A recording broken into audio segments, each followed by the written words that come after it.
안녕하세요. 롱테이크 김지윤입니다. 안녕하세요. 전화입니다. 네, 이제는 뭐 가을이 점점 깊어지고 조금만 더 있으면 겨울 가겠는데? 그렇죠. 네. 이번 가을비가 오고 나면 겨울이 올 것 같아요. 네. 자, 우리 은하님이 오랜만에 뭐 끝내주는 공연을 하나 보고 왔다라고 저한테 자랑질을 그렇게 했는데요. 어떤 공연을 보고 왔는지 한번 얘기를 해주시죠. 사실 자랑질한 게 아니라 같이 가자고 했었지. 사실을 이제 꼭 왜곡을 하나? 지난주에는 오페라를 한 편 보고 왔어요.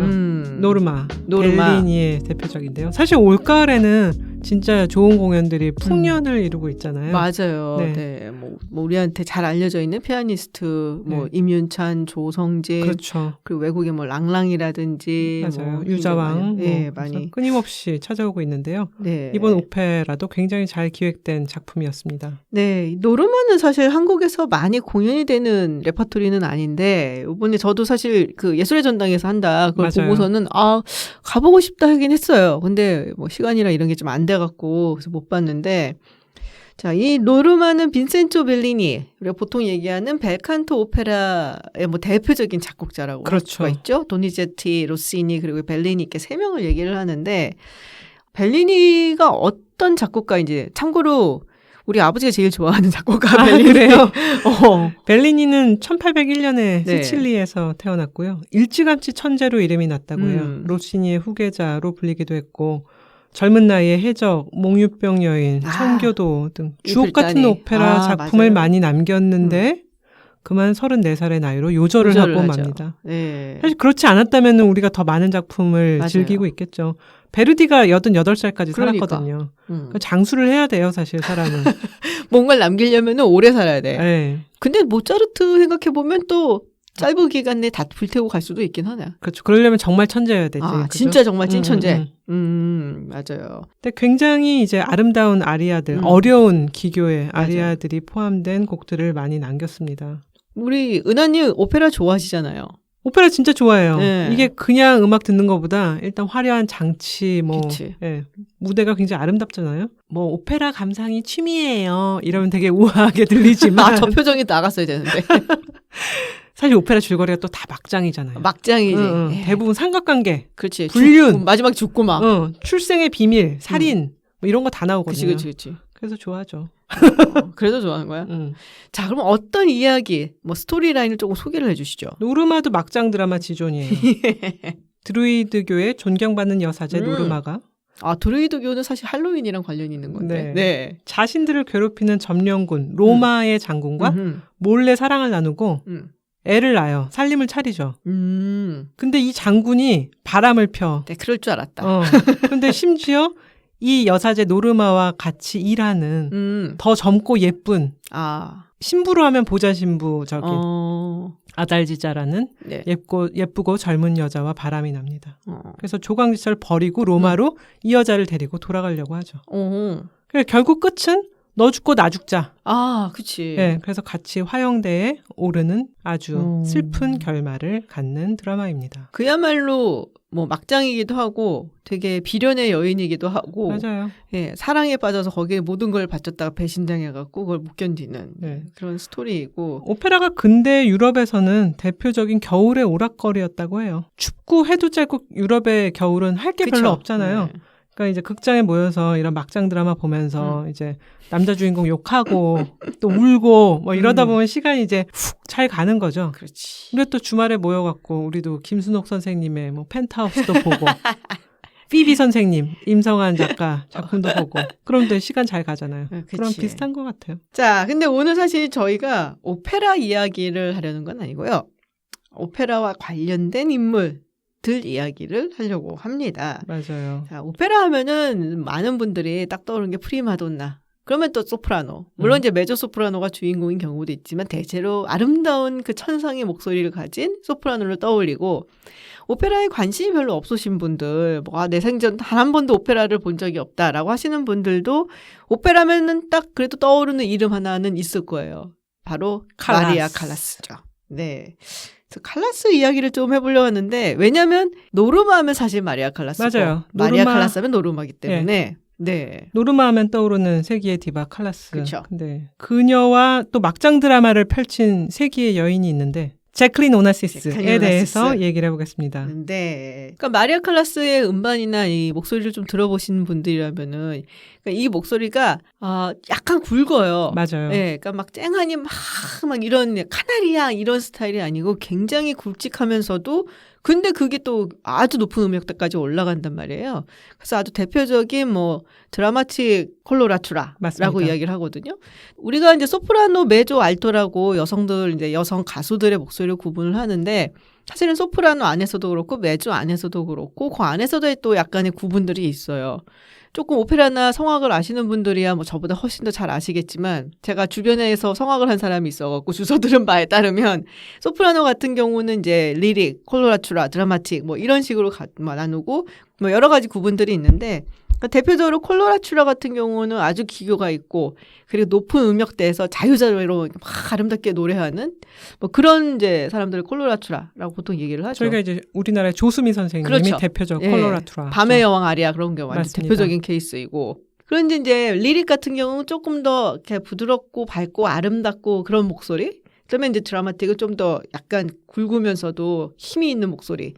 근데 이제 물론 거기서도 리릭 콜로라투라 뭐 리릭 드라마틱 뭐 이런 식으로 막 섞어서 하는 경우도 있는데 마리아 칼라스 같은 경우는 이제 드라마틱 콜로라투라고 하는 게 힘이 있고 굉장히 조금 약간 굵은 듯한 그런 목소리인데 음역대가 워낙에 높이 올라가서 기교가 있는 높은 음역대의 그런 것도 소화를 잘 해낸다. 마리아 칼라스는 이제 음악 공부를 처음에 시작했을 때는 선생님들이 메조소프라노를 하는 게 어떠냐. 그럴 만한 음색이긴 하죠. 네, 권유를 했었다고 해요. 마리아 칼라스의 평생의 선생님 엘비라 히달고라는 선생님이 아니다. 넌 더 높은 음역의 포텐셜을 갖고 있다. 그래서 더 연습을 해봐라. 라고 해서 노력을 했더니 이제 음색이 완전히 트인 거죠. 그래서 굉장히 그 넓은 음역을 커버하는 가수입니다. 자, 근데 마리아 칼라스 보시면은 이제 사진 찾아보시면 알겠지만 진짜 예쁘거든요. 그렇죠. 예, 미모도 어마어마하고. 네. 네. 자, 그래서 마리아 칼라스 이야기를 좀 해보려고 그러는데 원래 그리스 출신이잖아요. 그리스의 대표적 성악가로 알려져 네네. 있는데 미국에서 태어났어요. 태어난 건 미국이에요? 네, 뉴욕에서. 부모님이 사이가 별로 안 좋습니다. 그래서 아버지는 미국에서 정착해서 살기를 원했고 어머니는 그리스에서의 화려한 생활을 못 잊어서 13살에 어머니 손에 끌려서 다시 그리스로 건너가서 음악 공부를 하게 돼요.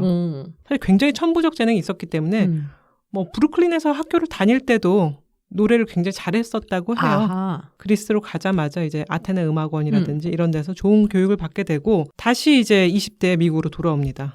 시카고라든지 여기서 이제 가수 생활을 하다가 본격적 가수로 발돋움하게 된 거는 베로나. 네, 야외 오페라 아레나에서 라 지오콘다 역할을 맡게 되죠. 와, 그게 그렇게 오래되긴 했구나. 네, 그게 46년이었고요. 근데 사실 이때부터는 거의 승승장구 성공의 가도를 달리게 되고 30살이 되면서부터는 그 유명한 30kg 다이어트를 하게 됩니다. 맞아, 이 얘기를 해야 돼. 그러니까 마리아 칼라스 원래 90kg가 넘었다면서요. 맞아요. 가수 생활을 하면서 80kg 정도로 겨우 뺐다가 어느 날 오드리 헵번이 나오는 로마의 휴일을 보고 있었다고 해요. 그래서 옆에 있던 이제 비스콘티 감독이라는 유명한 감독에게 내가 저렇게 빼면 어떨 것 같아? 라고 해서 더 아름답겠지. 그 말에? 네. 그래서 30kg를 파스타를 끊었다고 해요. 탄수화물이 중요합니다. 역시 탄수화물. 놀라운 거는 그렇게 감량을 하고도 목소리가 나빠지기는커녕 그러니까. 네, 굉장히 아름다운 목소리를 유지했고 그때부터는 스폰서가 물밀듯이 발렌티노, 디오르 그치. 다들 이게 되니까 외모가 마리아 칼라스에게 자기들의 옷을 입히려고 줄을 서게 돼서 더더욱 성공의 가도를 달렸다고 합니다. 옛날에 파바로티가 생전에 살을 좀 뺐다가 목소리가 좀 이상해져갖고 다시 찌웠다라는 얘기를 들은 적이 있거든. 맞아요. 파바로티 같은 경우는 이제 사실 저희가 음반으로도 굉장히 노래를 많이 듣지만 실제 오페라 무대에 많이 서진 못했거든요. 사실 오페라 여러 가지 이제 막장적인 것도 있지만 잘생긴 왕자, 뭐 남자 주인공, 비련의 여주인공 하는데 너무 그 외모가 너무 이제 동떨어져 있으면 저희가 감정이입이 어렵잖아요. 그렇지. 그렇기 때문에 이제 제한적이었는데 이제 마리아 칼라스는 이제 외모까지 갖추고 나니까 거칠 게 없었죠. 미국에 있을 때, 보스턴에 있을 때 파바로티가 공연을 온다 해서 내려간 적이 있어요. 그때 토스카. 당시 나이도 좀 있었고 말씀하신 것처럼 파바로티가 오페라를 많이 하는 경우가 별로 없거든요. 네. 그래서 파바로티의 마지막 공연일 수도 있다. 라고 그래서 내려갔지. 가야지. 목이 안 좋다고 캔슬했어. 안 나왔어. 언더스터디가 나왔어. 그래갖고. 근데 그때 나왔던 언더스터디가 당시 라스칼라에서 굉장히 잘하던 사람이었거든요. 그래갖고서는 그걸로 막 떴어요. 이미 물론 유명했었지만은 미국 무대에서 이제 그걸로 확 떠서 너무너무 잘한 거야. 근데 이름이 지금 갑자기 생각이 안 나는데 근데 요절했어. 교통사고인가? 그걸로 요절했어요. 이름이 지금 갑자기 생각이 안 나는데 하여튼 파바로티가 나의 가슴에 그렇게 생채기를 내놓고 그게 2001년인가 2년인가 그랬거든요. 그리고 2007년에 돌아가셨지. 그렇군요. 아까 마리아 칼라스가 그리스의 대표적 성악가라고 하셨는데 오나시스를 만나고 이제 결혼에 대해서 자신이 원래 메네긴이라는 이탈리안과 결혼을 했었는데 그걸 무효화하고 싶어 해요. 이제 그런 곡절 끝에 그리스 국적을 다시 회복을 합니다.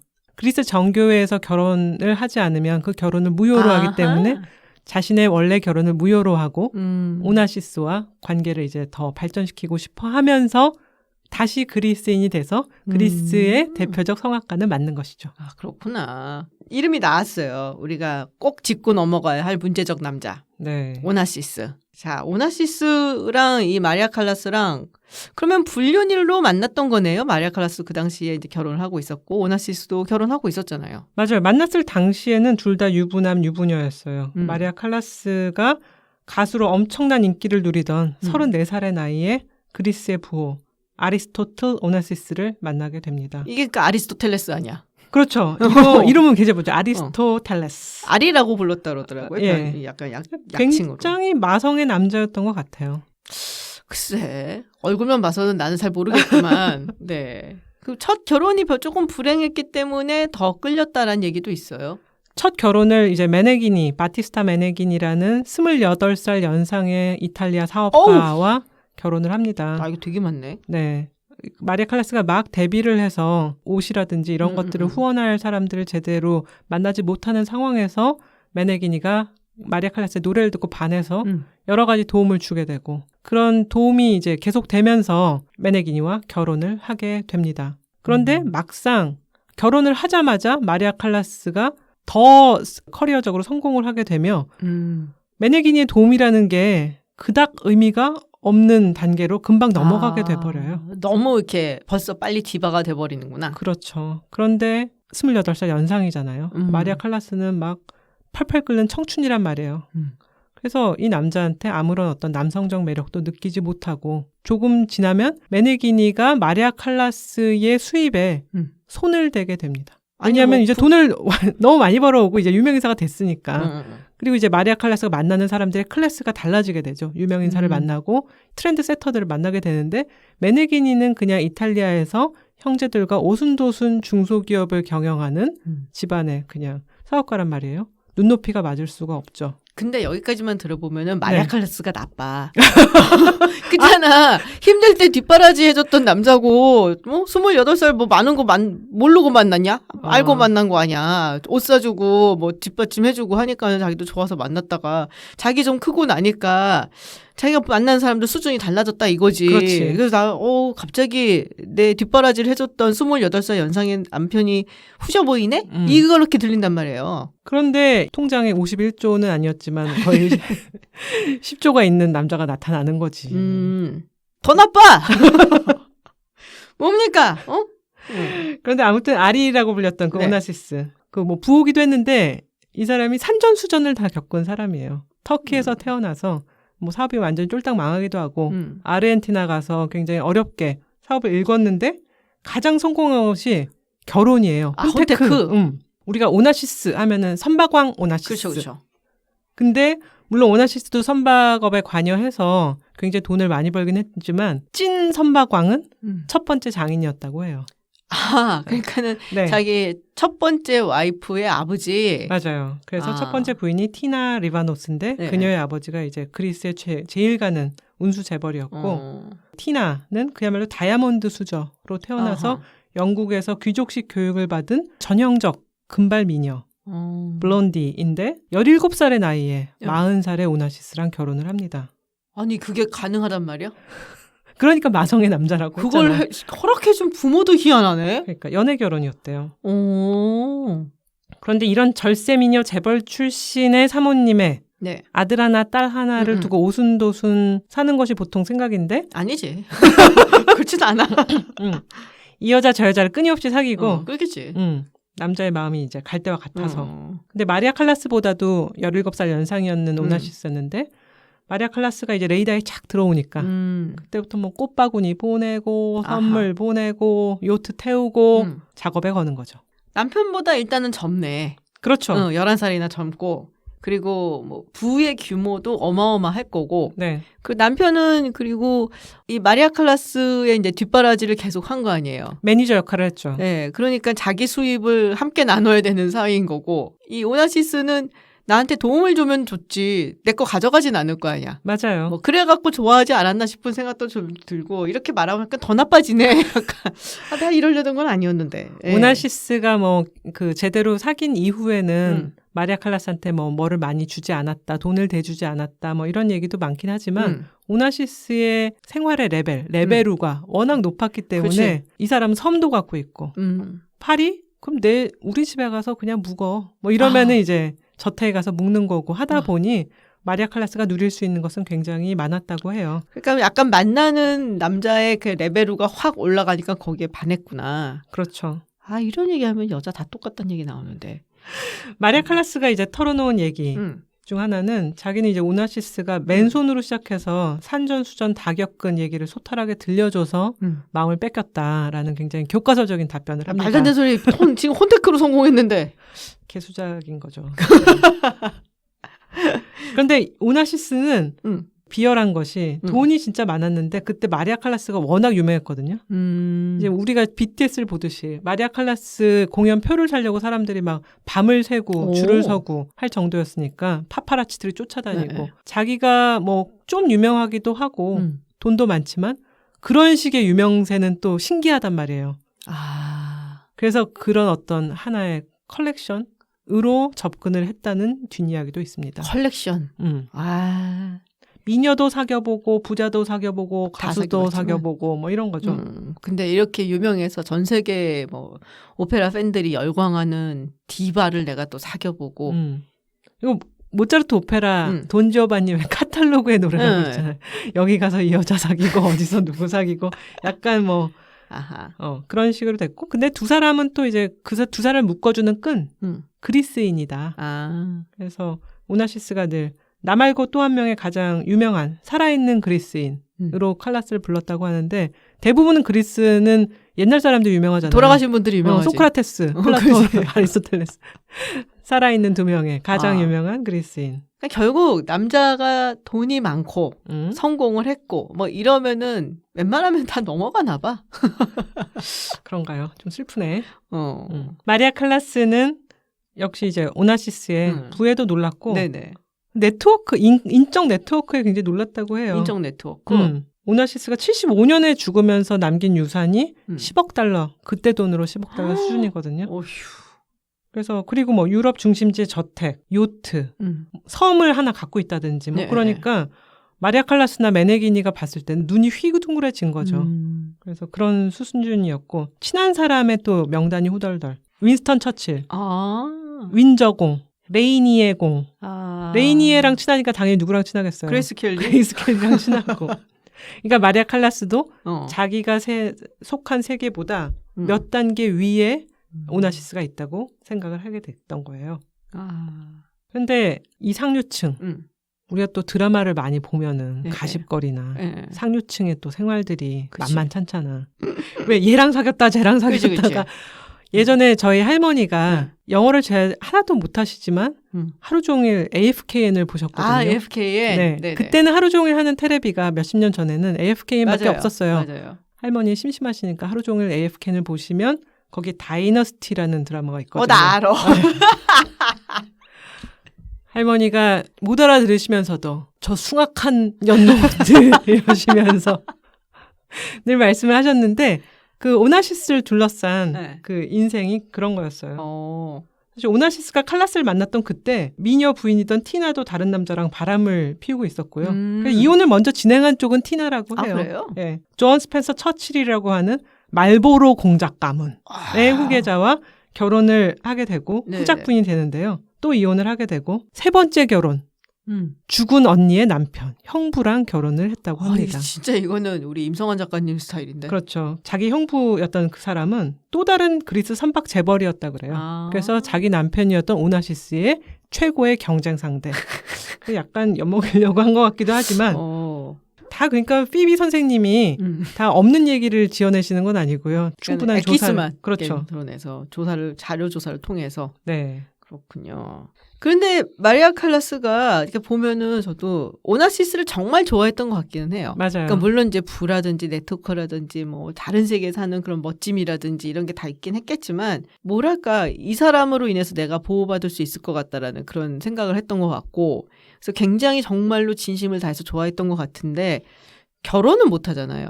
네, 마리아 칼라스가 근 10년을 오나시스랑 함께 있게 되는데 네네. 거의 반 동거를 하죠. 근데 오나시스가 이 핑계, 저 핑계 대고 결혼을 해주진 않습니다.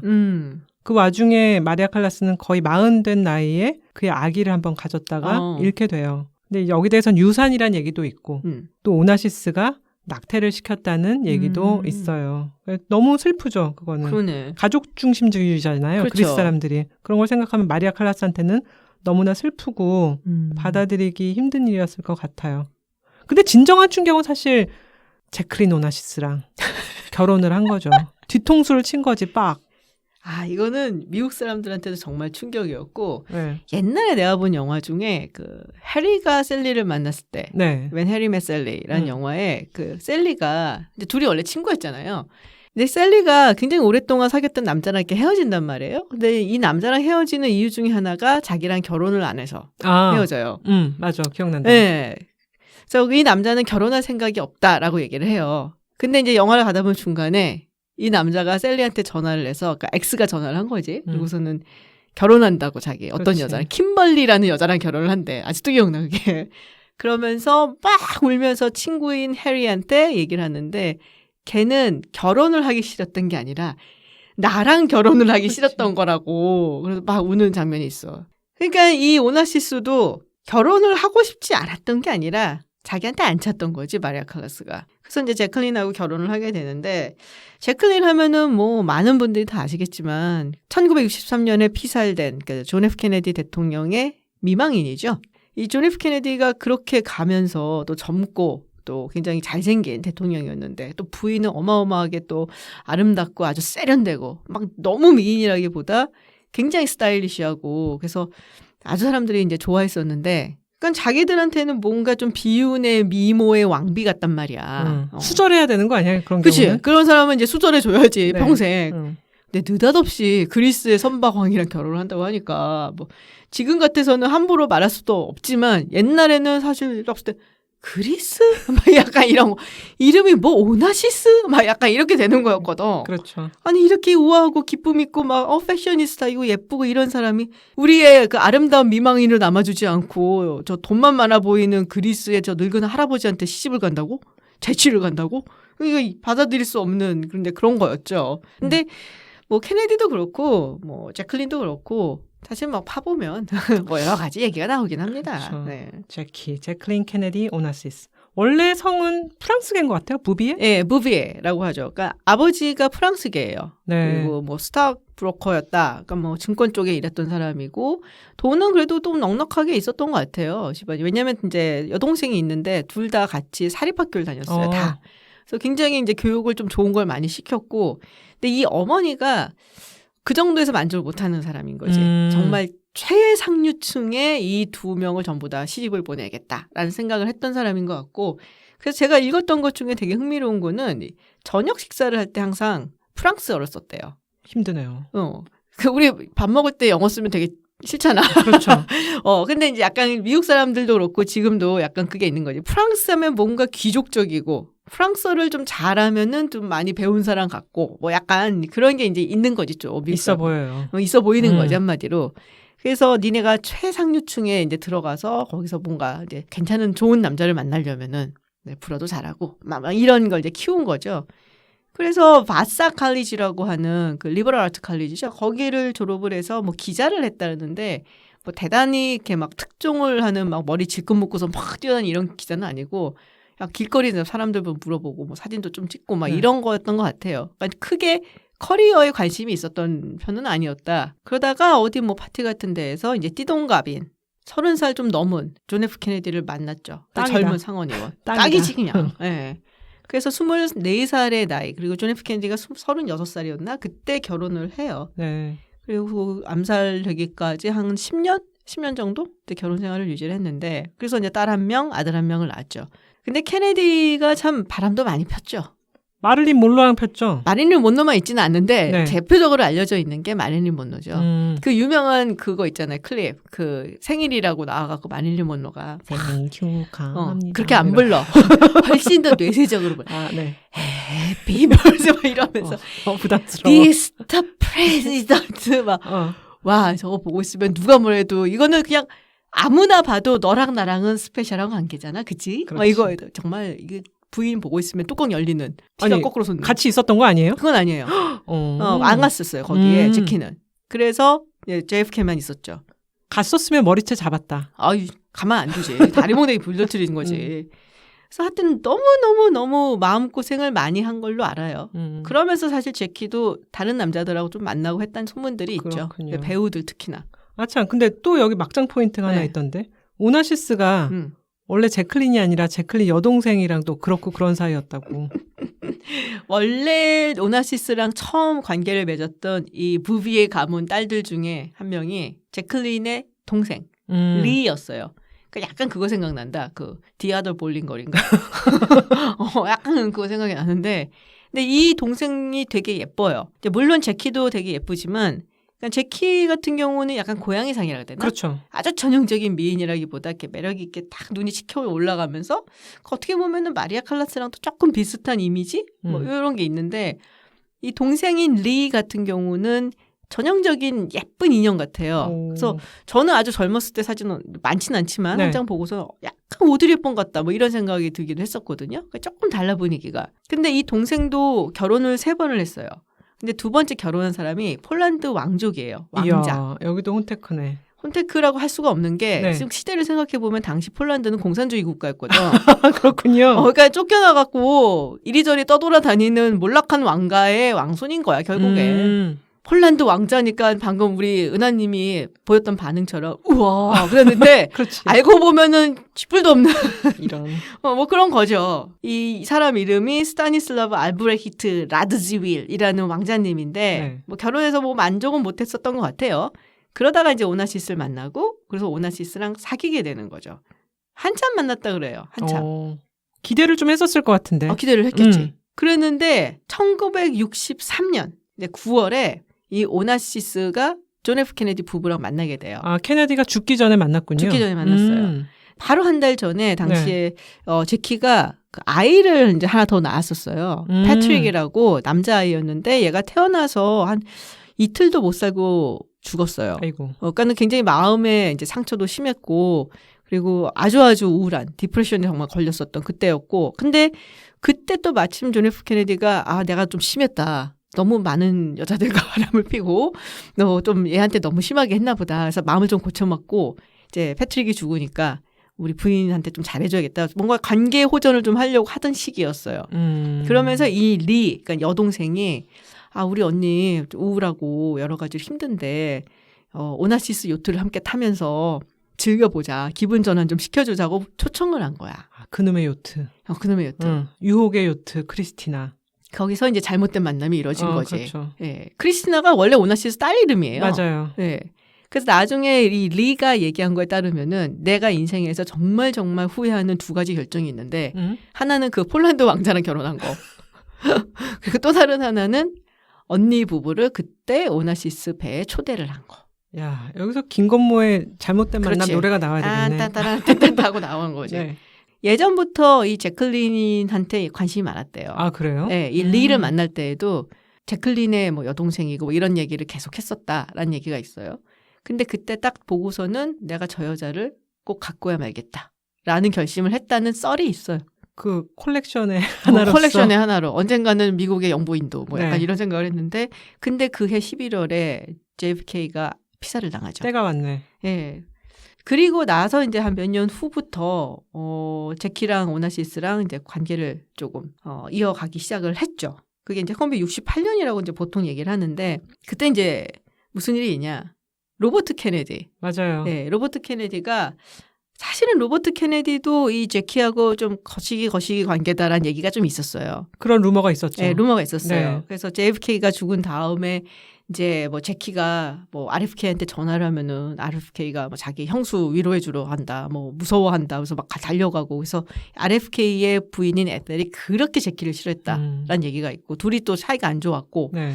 근데 RFK가 대통령 선거에 나가기도 결심을 하거든요. 그러면서 이제 오나시스랑 제키랑 그런 관계에 접어들었다는 얘기를 듣고 내가 어쨌든 대통령 선거에 나가야 되니까 그 얘기 하지 마라. 당분간 발설하지 마라. 선거에 안 좋지. 그렇지. 그랬는데 RFK도 암살당하죠. 그때. RFK가 대통령이 됐었다면은 결국 결혼은 안 됐을 수도 있었거든요. 그럴 수도 있죠. 네. 네. 그러고 나서는 이 제키가 굉장한 두려움에 휩싸였다 그러더라고요. 그다음은 우리 가족 차례다. 다시 뭐 우리 그런 아이들. 것도 있고. 사실 이 JFK가 피살되는 장면이 되게 적나라하게 찍힌 필름이 있잖아요. 지금도. 너무 끔찍하죠. 너무 끔찍하죠. 총 먼저 한 번 맞고 그다음 두 번째 맞은 게 정말 치명타였는데 거의 정말 그냥 지금 봐도 두개골 뒷부분이 날아가는 게 보이거든요. 근데 그거를 이 제키가 거의 본능적으로 주스러 가요. 뒤로. 차 뒤로. 네. 그러니까 이거는 뭐 생각하고 한 게 아니고 그냥 본능적 저거 주워서 맞춰야 된다는 그 생각인 거예요. 아주 본능적으로.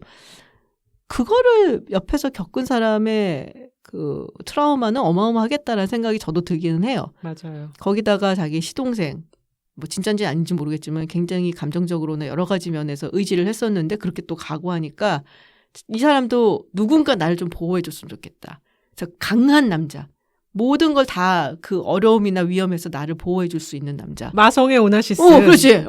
돈도 많아갖고 우리 네. 애들 교육시키고 돈 쓴 거 아무 걱정 없게 해주고 이 또 제키의 시어머니인 이 로즈가 또 엄청난 구두쇠였거든요. 그래서 오나시스를 선택을 해서 결혼을 했다라는 거죠. 그렇군요. 그런데 뭐 여동생이 그 소식을 듣고 울고불고 난리 쳤다고 그러더라고요.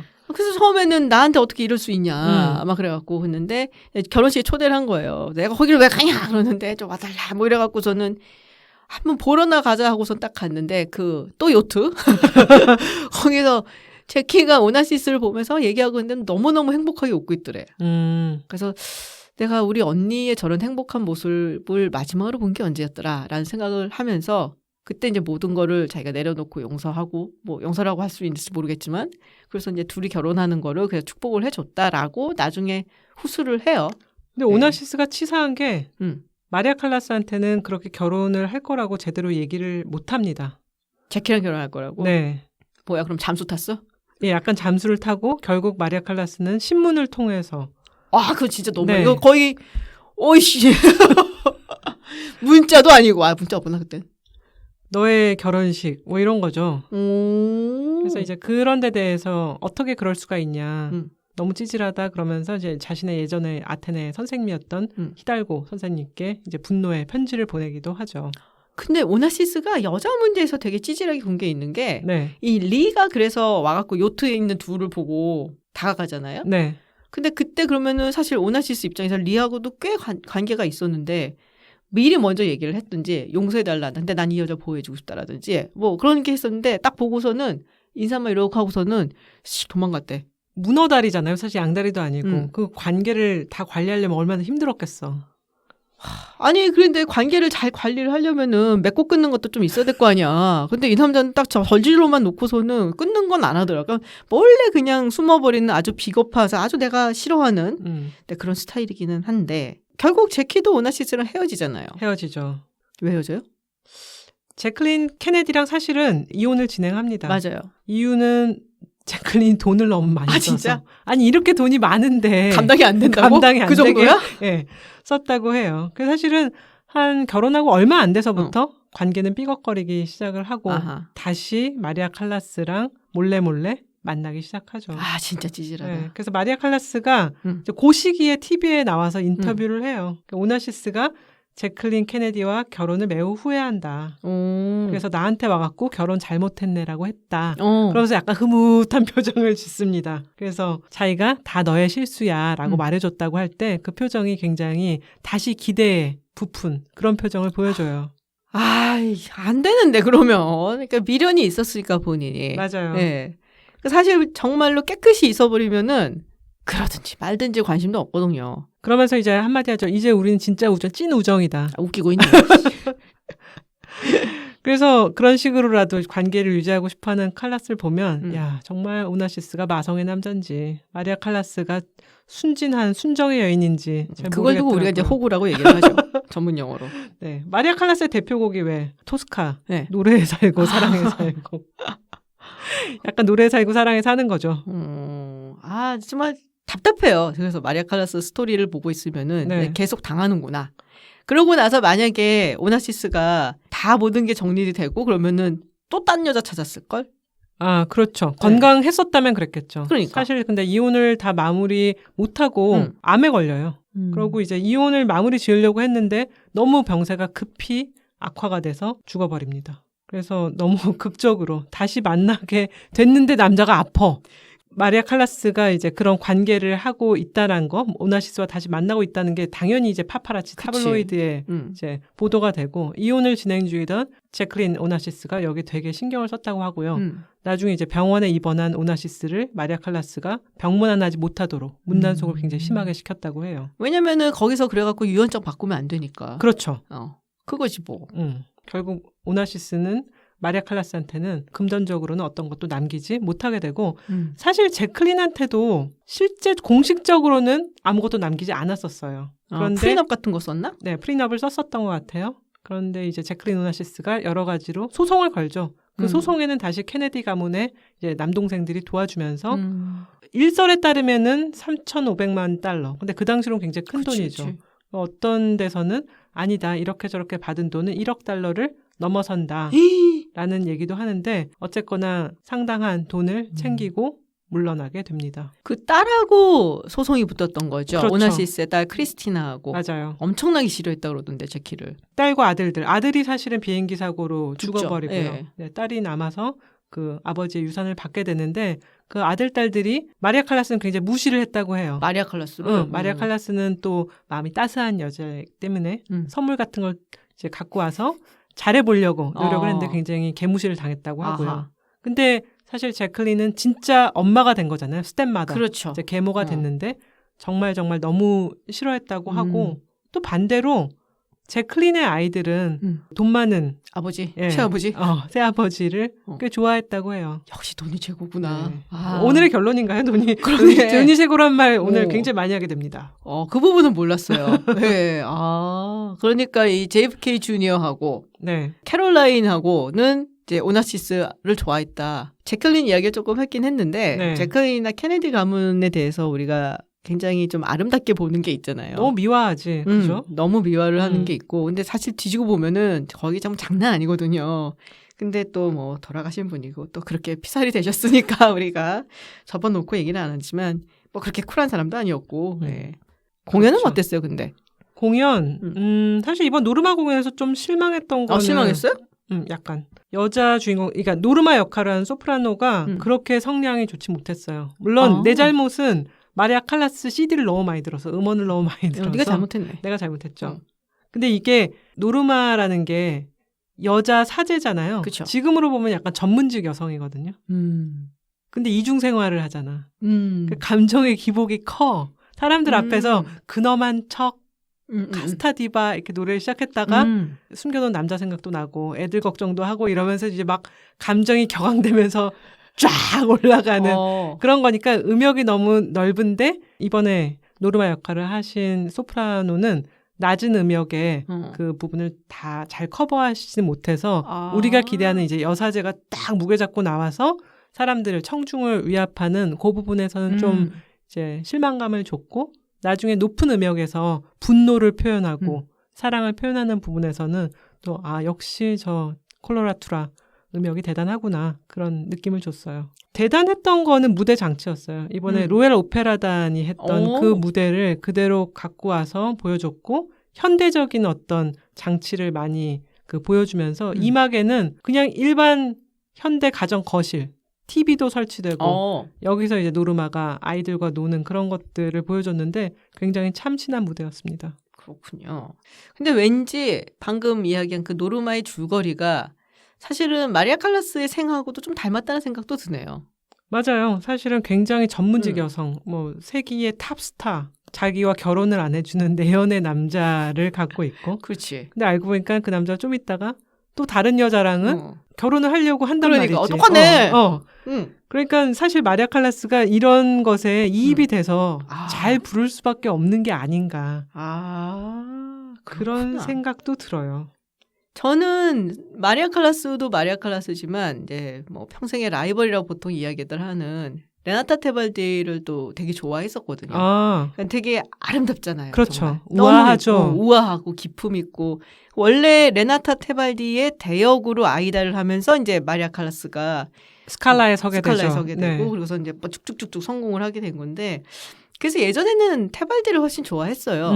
목소리 듣고 있으면 너무 아름답다. 진짜 귀족적인 목소리야 이거는 막 그러들었는데 나이를 이렇게 좀 먹게 되면서 뭐랄까요 좀 이렇게 칼라스의 목소리는 가슴으로 듣게 되는 것 같아요. 가슴을 후벼 파죠. 그런 매력이 있어서 아직까지도 이렇게 칼라스 하는구나라는 생각이 들어요. 두 사람 사이에 팬덤 싸움도 있어서 그것도 화제가 됐었죠. 거의 뭐 나훈아 남진 싸움 그렇죠.